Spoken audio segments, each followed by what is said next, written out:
gente, começando a Hora do Enem pela TV Escola, o programa mais tradicional sobre Enem da TV brasileira.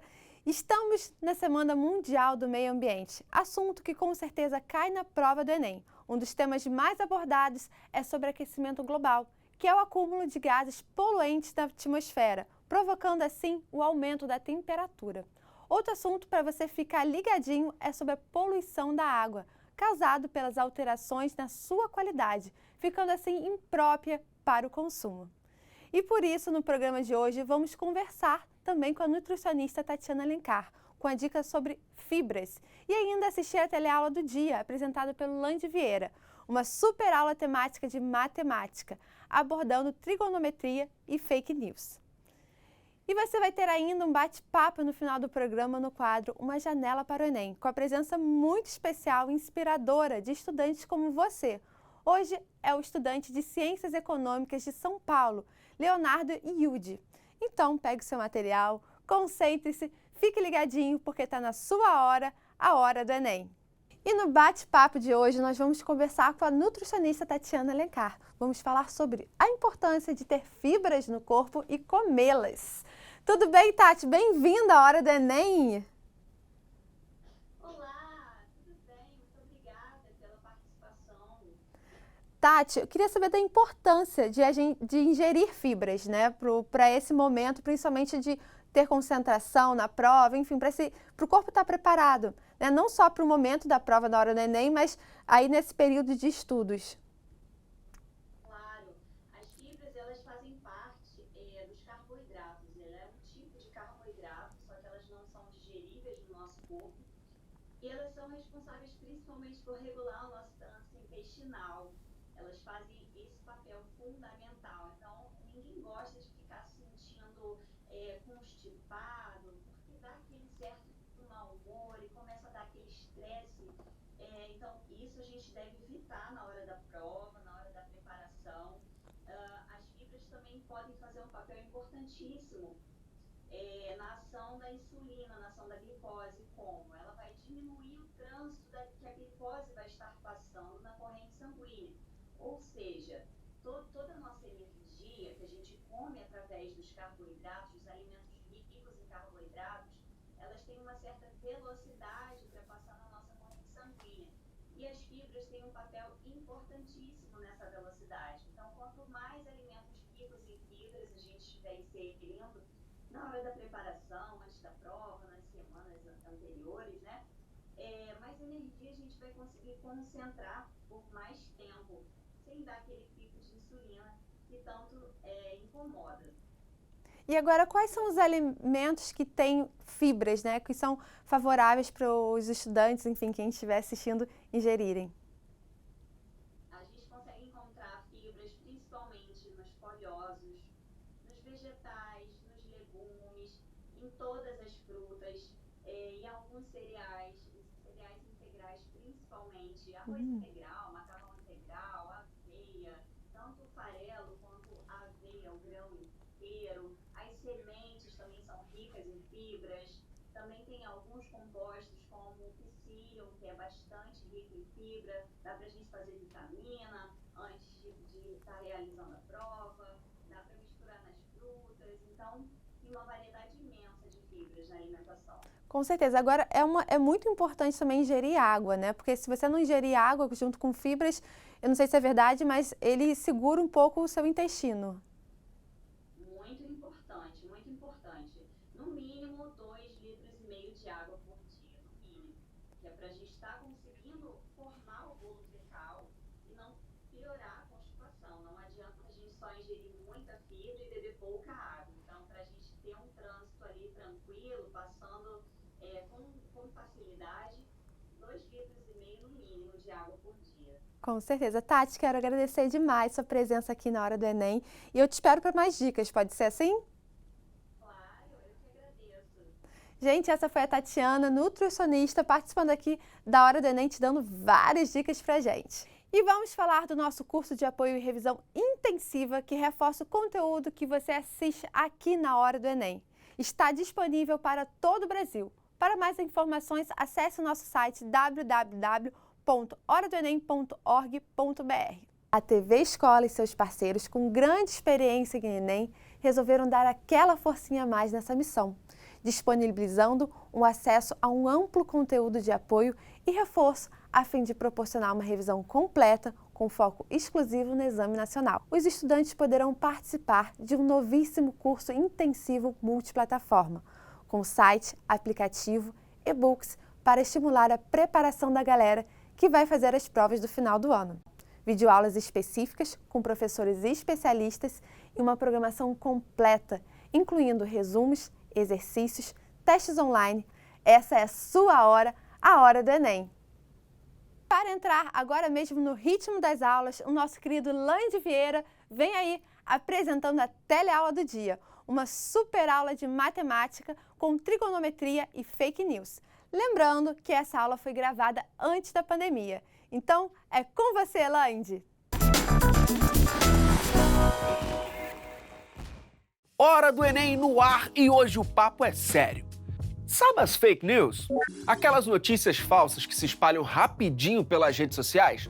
Elas são um problema sério, mas que pode ser combatido com a ajuda da matemática. E quem explica é o doutorando em Ciências da Computação da USP, Ronei Lira. Mas agora ela disse que ia voltar e voltou para ajudar a resolver uma questão de trigonometria. Professora Daniela Mendes, por gentileza, professora. Beijinho. Aqui no Rio são dois. São dois. Trigonometria. Nessa reta final, qual a melhor estratégia para se estudar esse conteúdo? Entender que trigonometria tem tudo a ver com razão e proporção. E eles têm que entender que seno, cosseno e tangente nada mais são do que frações equivalentes. Mas eu vou mostrar isso lá na lousa. Se eu fixar um ângulo qualquer, chamá-lo de alfa, esse aqui seria o cateto oposto e esse aqui seria a hipotenusa. E esse aqui seria o cateto adjacente. Certo. O que a gente decora? A gente decora que seno é cateto oposto sobre hipotenusa. Cosseno, cateto adjacente sobre hipotenusa. E tangente, cateto oposto sobre cateto adjacente. Mas a gente não entende muito bem por quê. Porque, na verdade, se eu tiver esse mesmo ângulo alfa aqui, e eu tiver esse mesmo ângulo alfa aqui, e eu tenho um terceiro ângulo aqui em cima que eu não conheço. Vamos colocar um valor imaginário aqui, de 30 graus. A soma dos ângulos internos é 180. Então, 30 mais 90, 120. 60 graus, certo? Eu vou ter a mesma situação aqui.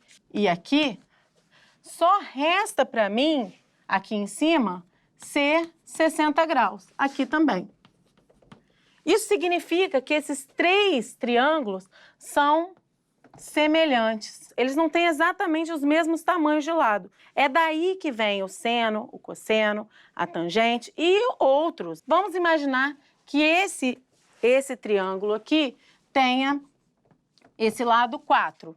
Certo. Se eu quiser fazer um triângulo que tenha o mesmo formato, mas que a medida seja metade, as medidas dos lados sejam a metade dos lados desse aqui, então eu vou ter que fazer isso para todos os lados. Certo. Tá? Agora vamos supor que eu queira que esse triângulo aqui tenha medidas dos lados 3 vezes maiores do que este triângulo aqui. Beleza. Então eu tenho que fazer isso para todos os lados.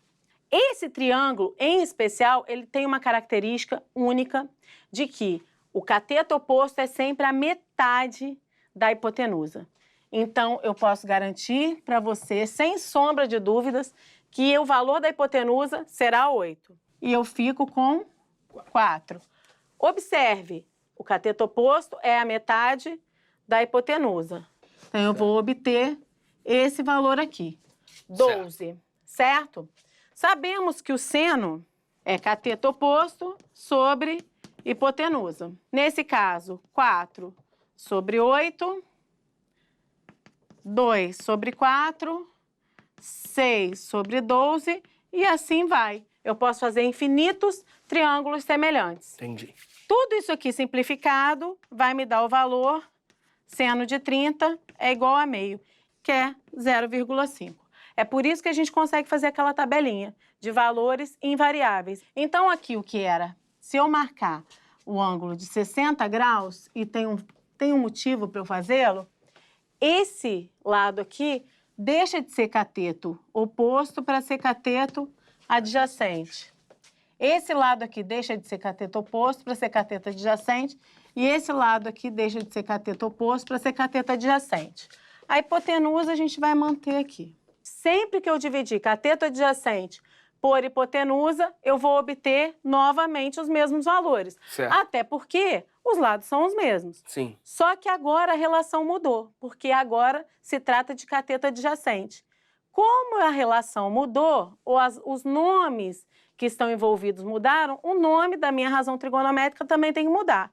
E aí que nasce o cosseno. Cosseno do meu ângulo aqui, 60 graus, mas vale para um alfa também, qualquer, é cateto adjacente sobre hipotenusa.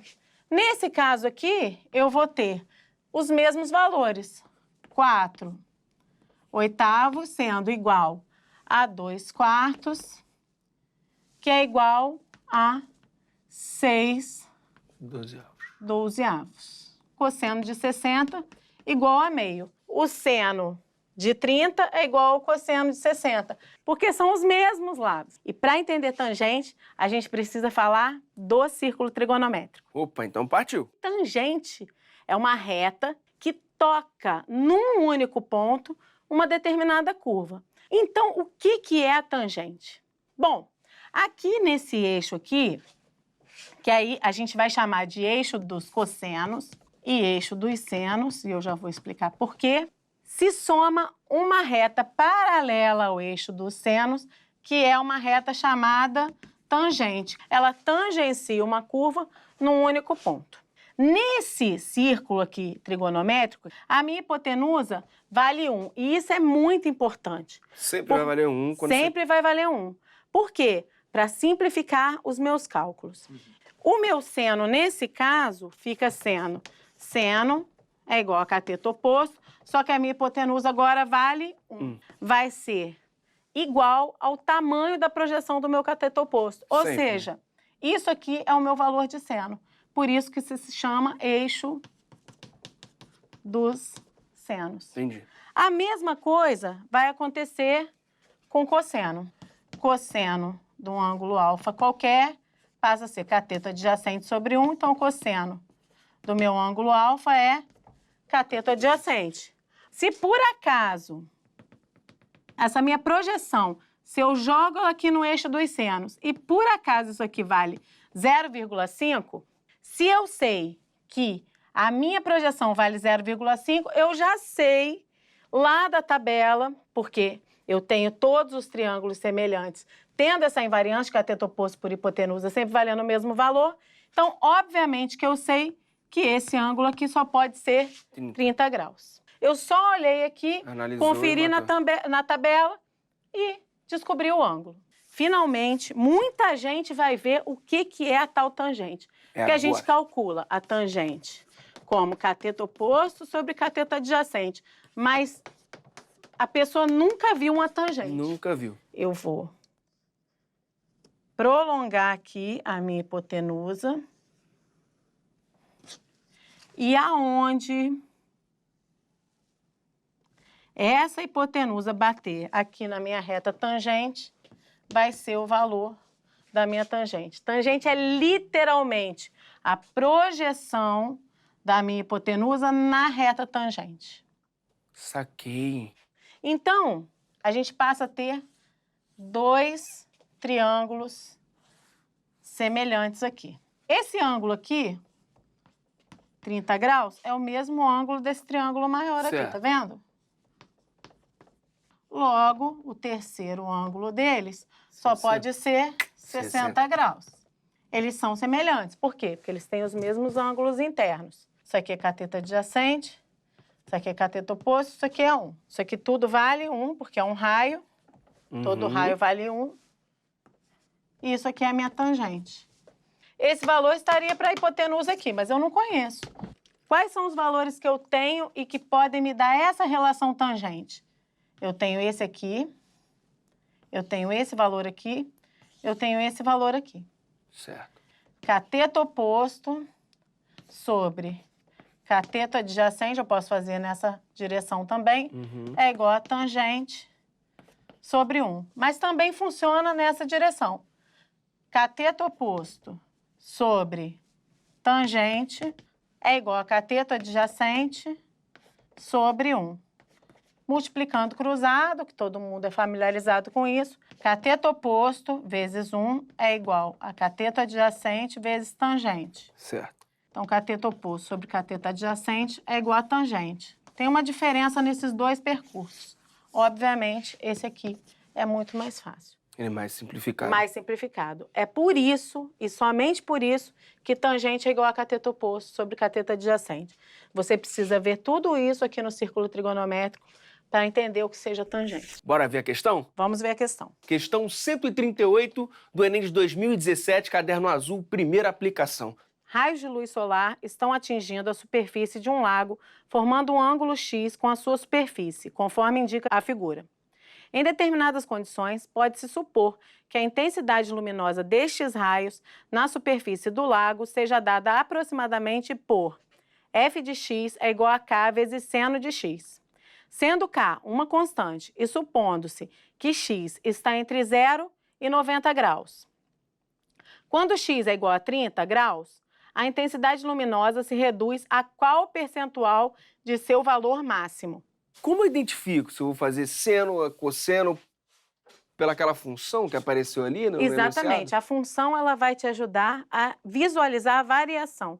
Mais uma vez, é importante a gente pensar no círculo trigonométrico, porque no círculo trigonométrico, o meu triângulo, a minha inclinação aqui, ela pode variar, tá vendo? Sim. O que eu tenho é, desde uma variação 0, que está aqui, 0 grau, Sim. até uma variação máxima, 90 graus, que está aqui. Certo. E entre todos esses valores, eu posso ter uma infindável possibilidade de inclinação. Eu posso ter 1 grau, 2 graus, 3 graus, qualquer um. Uhum. Então, como é que eu vejo esse movimento, essas coisas que se relacionam? Certo. Eu vou ver com uma função. Né? F de x é igual a k vezes o seno de x. Por quê? Conforme a minha inclinação muda, Sim. os valores do seno vão mudar. Por quê? Porque o cateto oposto dividido pela hipotenusa vai ser diferente. Só que ele está pedindo 30 graus. Então, F de x é igual a um k que multiplica o seno de quem? Seno de 30 graus. A gente sabe lá daquela tabelinha que normalmente a gente decora, Sim. 30, 45, 60 em 1, 2, 3, 3, 2, 1, tudo sobre 2. A gente canta o seno é 1, 2, 3, 1, 2, 3, já fiz muito isso. O cosseno é 3, 2, 1, 3, 2, 1, todo mundo sobre 2, todo mundo sobre 2. Ah, não, a raiz em 1. E a tangente, tem uma outra musiquinha que é de Natal, que a tangente é diferente, vamos aprender. Raiz de 3 sobre 3, 1 raiz de 3. E por que a gente tem esses valores fixos? Por causa daquelas classes de semelhança que eu falei anteriormente. Entendi.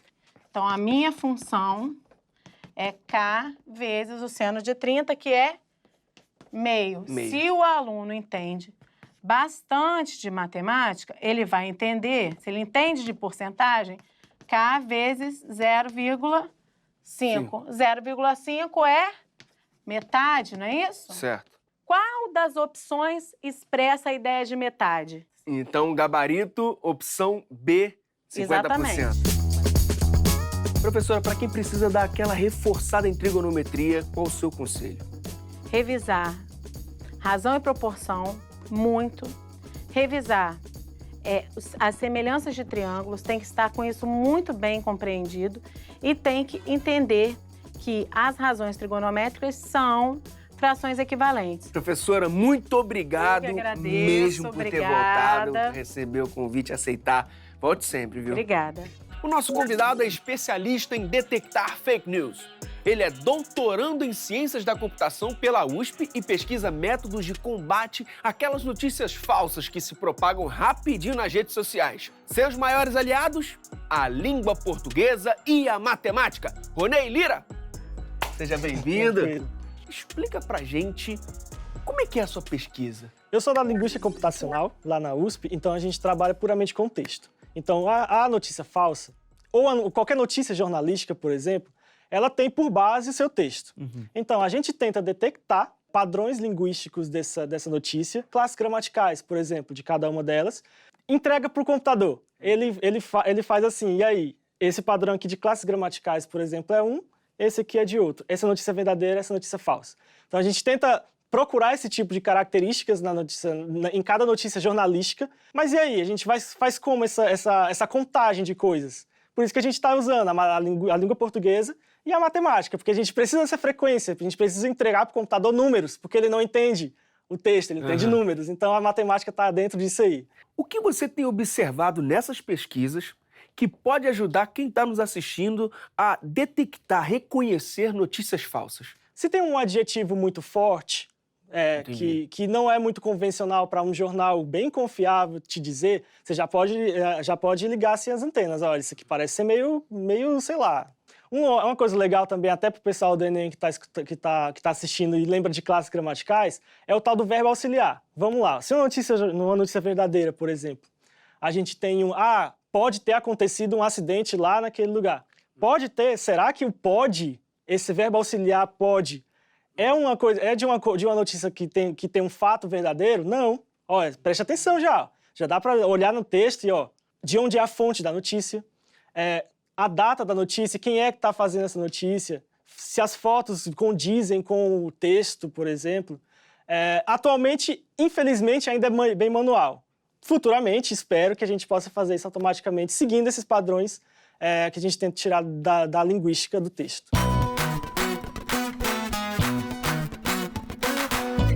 Depois que a gente identifica uma notícia falsa, o que a gente faz? O certo é denunciar. Mas e aí, a gente vai denunciar onde? Beleza, o Facebook tem.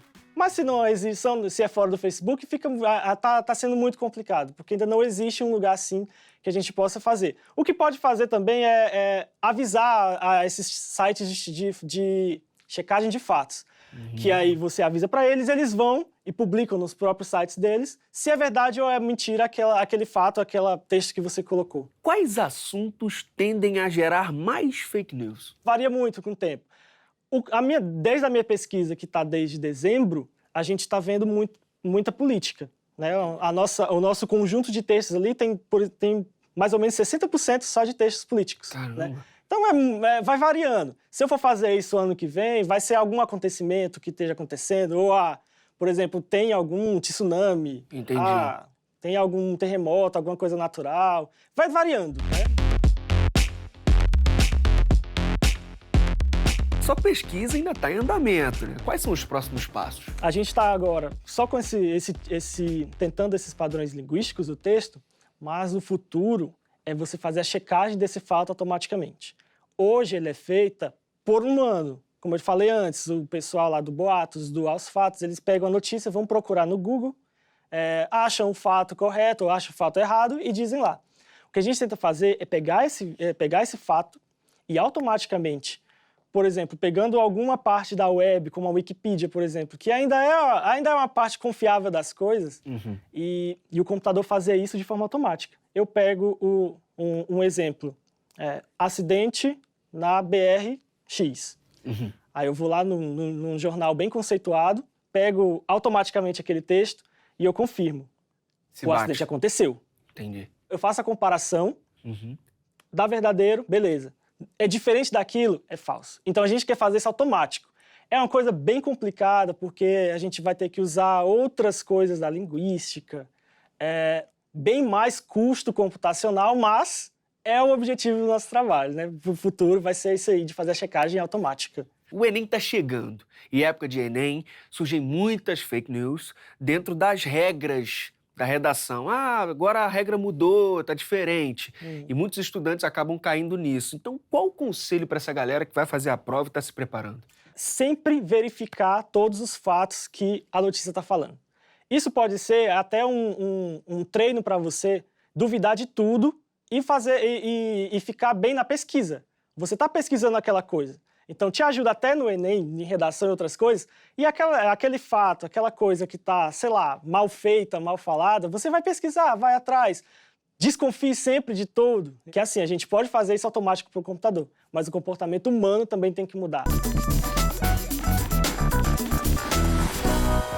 E no Janela do Enem de hoje, uma presença muito especial direto de São Paulo. É o Leonardo e o Udi, estudantes de Ciências Econômicas. Tudo bem, Leonardo? Bem-vindo à Hora do Enem. Tudo bem, Leonardo. Leonardo, eu queria saber um pouquinho... Obrigado pela participação. Obrigada a você por estar aqui com a gente. Bom, queria saber um pouquinho da sua história, né? Que você passou primeiro por uma faculdade, não era a faculdade que você tinha um sonho de estudar, focou melhor nos estudos e foi para a faculdade que você tanto desejou. Sim, foi isso mesmo. Eu acabei passando, não pude ir, e ainda bem eu consegui focar mais nos estudos. Acabei passando na universidade que eu queria, na Unifesp. E passou numa boa colocação. Infelizmente não foi tão boa assim, né? Eu fui na quinta chamada, uma das últimas chamadas. Passei na colocação geral em centésimo, mas no fim eu não perdi o foco no que eu queria. Eu torci muito para isso estar acontecendo e ainda bem que eu consegui passar. E me fala assim, algumas dicas, né, que você utilizou aí para, nesse segundo momento, você focar nos estudos. Eu consegui fazer um planejamento de estudos muito que eu acho que foi eficiente, foi o diferencial. Consegui também ter um planejamento melhor do que estudar, como estudar, que não é só você estudar a determinada matéria e você não ter conhecimento para aplicar na hora da prova. A prova tem muitas tensões, é uma prova longa e por isso você tem que sempre estar focando como você pode fazer a questão de forma eficiente e rápida. Você consiga acertar e do mesmo jeito você consiga fazer outras questões também.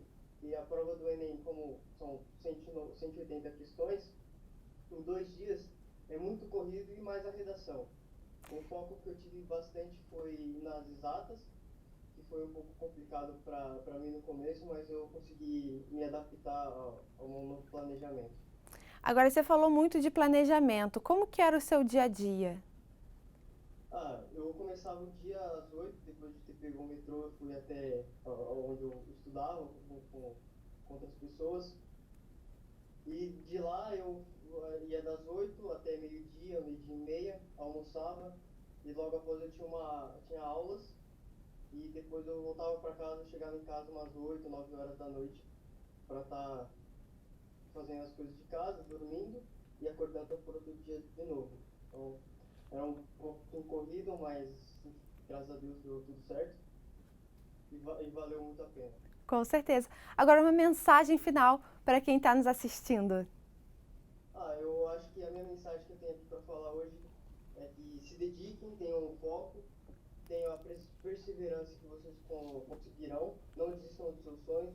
Eu sei que é fácil falar, mas é difícil fazer, eu já passei por isso. Então, quem está estudando nesse exato momento, eu peço que não desista tão fácil, que um dia você chega lá, um dia você vai conseguir passar, só tão conquistada a vaga pelo SISU, pelo ProUni e de outras formas de adentrar nas faculdades. Com certeza. Leonardo, obrigada pela presença aqui na Hora do Enem, pelas dicas, né, pela mensagem, principalmente acreditar no seu sonho, não desistir e perseverar. Obrigada! Gente, esse é Leonardo e Udi, direto de São Paulo, participando aqui da Hora do Enem. E chegamos ao final do programa de hoje, unindo conteúdo, orientação, dicas e muito apoio para você. A Hora do Enem permanece aqui ao seu lado. Estamos segurando a sua mão e te conduzindo para um futuro muito melhor. Faça a sua parte, porque nós acreditamos em você e no seu potencial. Estamos com o WhatsApp da Hora do Enem para dar sugestões, dicas, tirar dúvidas e participar conosco da Janela do Enem. Nós queremos te ver e contar a sua história aqui na TV Escola. Será uma honra receber vocês. Marque a gente também pelas redes sociais com a hashtag Hora do Enem. E para mais informações sobre o curso intensivo multiplataforma, acesse o site www.horadoenem.org.br e siga em frente, porque é preciso recuperar o tempo perdido. É hora de ter confiança, É hora de estudar. Confie e tenha fé. Acredite e lembre-se que estamos conectados cada vez mais, pois essa é a sua hora, a hora do Enem. Até amanhã com muito mais programa Hora do Enem para vocês. Até lá, um beijo, bons estudos!